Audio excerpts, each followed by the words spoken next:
दिंडोरी जनता English school व उच्च माध्यमिक विद्यालयात 75वा संविधान दिन साजरा करण्यात आला।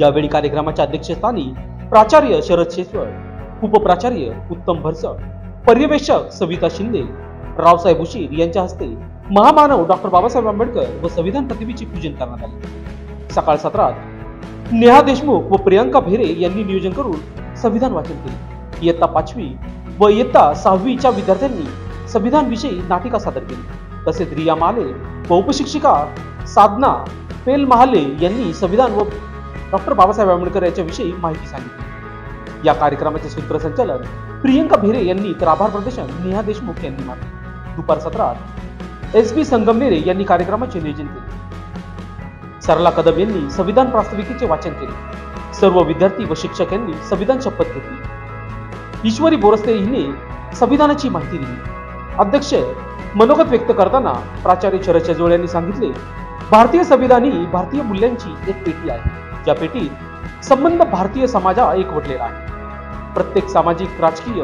शैक्षणिक, आर्थिक, सामाजिक विकास साधत असताना स्वतंत्रपणे आचार, विचार व संचार करण्याचे स्वातंत्र्य भारतीय संविधानाने दिलेले आहे। त्या पलीकडे आपण जाऊ शकत नाही, गेलो तर कायद्याने गुन्हा ठरतो, असे सहज सोप्या भाषेत भारतीय न्यायव्यवस्था व कायदे मंडळ यांचा मूळ पाया ही संविधान प्रत आहे। संविधान व भारतीय सैनिक, शेतकरी समाजातील सद्विचारी लोक यामुळे अनेक आपण सुरक्षित आहोत याची जाणीव प्रत्येकास होते। कोणत्याही कायद्याचे उल्लंघन आपण करू नये, बंधनकारक राहून आपण स्वतःचा विकास साधावा असे आवाहन त्यांनी केले।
लोकशाही साठी वनी प्रतिनिधी सागर मोर।